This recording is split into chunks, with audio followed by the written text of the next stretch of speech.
कि मिलना कठिन है संतों का, सौभाग्य से कहीं पाते अगर सत्संगति नहीं मिलती। यदि सत्संगति मिलती है जीवन का साफल्य है, और अधिकार उनका क्या कहूँ वो शहंशाह के तुल्य है। कहा गया है कि संतों का मिलना बड़ा कठिन है, और मिल जाए तो संगत यानी सत्संगी नहीं मिलते, सत्संगियों का साथ और सहयोग नहीं मिलता। और यदि संत भी मिल जाए और संगति भी मिल जाए तो जीवन का साफल्य है और अधिकार आपका शहंशाह के तुल्य है। शहंशाह मतलब ये नहीं बाहरी इस जगत का जो बादशाह बन जाए, उसके लिए नहीं कहा महात्माओं ने। महात्माओं ने उस शहंशाह की बात की जिसके लिए गुरु महाराज ने सत्संग में सुनाया। महात्मा आपको शहंशाह बनाना चाहते हैं। कैसा शहंशाह? स्वामी जी महाराज ने सत्संग में एक घटना बताई। कबीरदास जी के पास शाह इब्राहिम बलख बुखारी के बादशाह अपने राजपाट को त्याग करके कबीर साहब के पास गए, और कबीर साहब ने जो है उनसे बड़ी सेवा ली। पत्तल उठाए, बर्तन मांजे, झाड़ू लगाया, अनेक तरह की सेवा उन्होंने जो है कबीर साहब के दरबार में आकर के की। बड़े दिन से सेवा कर रहे हैं। तो एक प्रेमी ने कहा, एक सत्संगी बहन ने गुरुजी से, कबीर साहब से, कि गुरुजी ये भगत तो अभी पूरा हो गया, इसको आप नामदान दे दीजिए। संत अगर मिल भी जाते थे तो नामदान तुरंत नहीं मिलता था। पहले के समय में कहा गया है कि पहले जन्म भक्ति, पहला जन्म आपको पूरा जन्म भक्ति करना पड़ता था। पहले जन्म भक्ति, दूजे में नाम, पहले जन्म भक्ति, दूजे में नाम, और तीसरे जन्म में मुक्ति, चौथे में निज धाम। यानी 4 जन्मों में जीवों को पार कराने का ये महात्माओं का, संतों का ठेका और ये वचन होता। तो बलख बुखारी के बादशाह बड़ी सेवा करते थे कबीरदास जी के पास।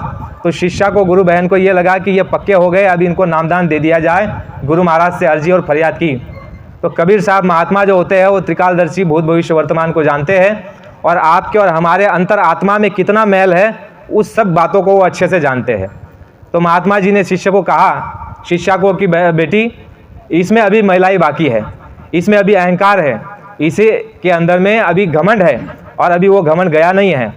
लेकिन शिष्या कहने लग गई, नहीं गुरुजी, मैं आपकी बात नहीं मानती। ये तो बड़ा अदब से और सबसे प्रेम से व्यवहार करता है, सबसे प्यार से बात करता है, सबकी सेवा करता है, और इसको जो है नामदान अभी मिल जाना चाहिए। तो कबीर साहब ने कहा कि तुमको देखना है कि ये पक्का हुआ कि कच्चा है? तो शिष्या ने कहा हाँ देखना है। तो कबीर साहब ने उससे कहा कि तुम एक काम करना, जब झाड़ू लगाओगी तो कचरे को बटोर लेना, और जब ये कहीं शाम को एकांत में बैठा होगा तो ऊपर से जो है इसके ऊपर कचरा डाल देना, तब तुमको मालूम पड़ जाएगा कि ये नामदान के लायक हुआ है कि नहीं हुआ है। शिष्या ने वैसे ही किया, झाड़ू लगाया तो जो कूड़ा कचरा साफ किया, और इकट्ठा होने के बाद उस बलख बुखारी के बादशाह जिसने राजपाट छोड़ करके शिष्य धर्म को अपनाने के लिए तैयार हुआ, उसके ऊपर जैसे ही कचरा डाला तो शाह बलख बुखारी के बादशाह का जो है बादशाहत जाग गई।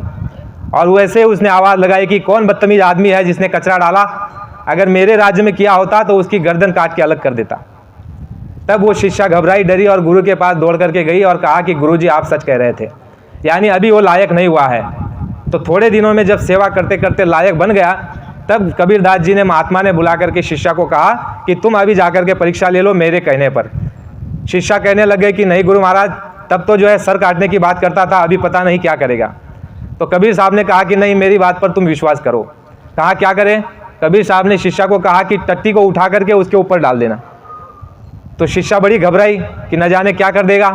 कबीर साहब ने विश्वास दिलाया कि जाकर के ये करके देखो, तुम्हें मालूम पड़ जाएगा। तो शिष्या जो है टट्टी उठा करके लाई और उस बलख बुखारी के बादशाह के ऊपर डाली। तो बलख बुखारी का बादशाह जब देखता है कि सर पर टट्टी डाली गई है तो धीरे से बोलता है, अरे कोई बात नहीं, कोई बात नहीं, मेरे अनंत जन्मों की जो है गंदगी को और टट्टी पेशाब को जो है मेरे गुरु ने साफ कर दिया, तो इस टट्टी पेशाब की क्या बात है, इसको भी मैं साफ कर दूंगा। तो तब शिष्या को मालूम पड़ा कि अब ये लायक हो गया है, किसके? नामदान के, नामदान के ये लायक हो गया है। तब कबीरदास जी के पास जाकर के शिष्या ने कहा कि गुरुजी अभी वो लायक हो गया, उसका अहंकार, घमंड और गुरूर ये समाप्त हो गया, अभी उसको नामदान दे दिया जाना चाहिए। तो जब कबीरदास जी ने उसको नामदान दिया तो देखो बादशाहत, बाबा जी ने कहा कि जब ये अमोलक धन नामदान, यह जब सूरज शब्द योग का मार्ग, जब संत सदगुरु जो है नाम भेद गुप्त भेद जो जीवों को जब बख्शते हैं, तो स्वामी जी महाराज ने कहा कि इस दौलत को पाकर के बड़े बड़े राजा जो है अपने राजपाट को ठोकर मार कर जंगल की राह पकड़ लेते। ये वह दौलत है, गुरु महाराज ने कहा कि जिस दौलत को पाकर के मीरा ने अपने राज दरबार को छोड़ दिया, यह वह दौलत है जिसको शाह इब्राहिम ने पाकर के अपने राजपाट को ठोकर मार दी। स्वामी जी महाराज ने कहा कि जब उसे नामदान मिला तब उसने निरंतर साधना की, भक्ति की, सेवा की, और जब वो पारंगत हो गया, जब वो सक्षम और पूर्ण गति को प्राप्त हो गया, तो जाकर के कबीर साहब ने उसको कहा कि तुम अभी पूरे हो गए, तुम यहाँ से चले जाओ। और उसके राज में ये ढिंडोरा पीटा गया कि महाराज की खोज की जाए। तो महाराज को जो है खोजने के लिए जो है सैनिक बाहर निकाले गए। तो सैनिकों ने जो है मालूम किया कि शाह बलख बुखारी के बादशाह काशी में कहीं जो है नदी के किनारे बैठे हुए हैं। तो उनके राज के सिपाही आते हैं और शाह इब्राहिम के सामने खड़े हो जाते हैं और कहते हैं कि राजा साहब, बादशाह, आप चलिए, राज दरबार में आपका सब इंतजार कर रहे हैं। तो वह शिष्य, वह साधना किया हुआ, वह पूर्ण गति को प्राप्त किया हुआ, वह महात्मा का जीव जिसने नामदान प्राप्त करके साधना के द्वारा अपनी जीवात्मा को उस मालिक में मिला लिया और स्वयंभू उस मालिक में मिलकर के परमात्मा रूप हो गया, वह बलख बुखारी का बादशाह कहता है कि किस बादशाह की बात करते हो?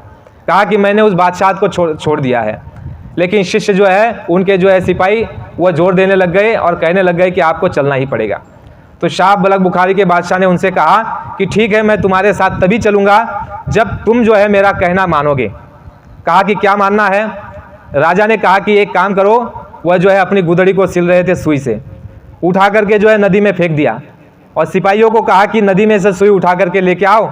जब तुम सुई उठा करके ले आओगे तो मैं तुम्हारे साथ आने के लिए तैयार हो जाऊंगा, क्योंकि तब तुम मेरा आदेश मानोगे तो मैं मानूंगा कि हाँ, मैं बादशाह हूँ और तुम मेरे सिपाही हो। तो सिपाहियों ने कहा कि राजा साहब चलिए, राज दरबार में आपको जो है सुइयों का ढेर लगा देंगे। राजा साहब कहता है कि नहीं, मुझे वही सुई चाहिए। तो सैनिक गए और ढूंढ रहे हैं, लेकिन बहुत देर तक ढूंढा, कुछ मिला नहीं। हार करके जो है सामने आकर के खड़े हो गए, हाथ जोड़ दिया कि हमसे वो जो है ढूंढा नहीं जा रहा है, आप चलिए राज दरबार में।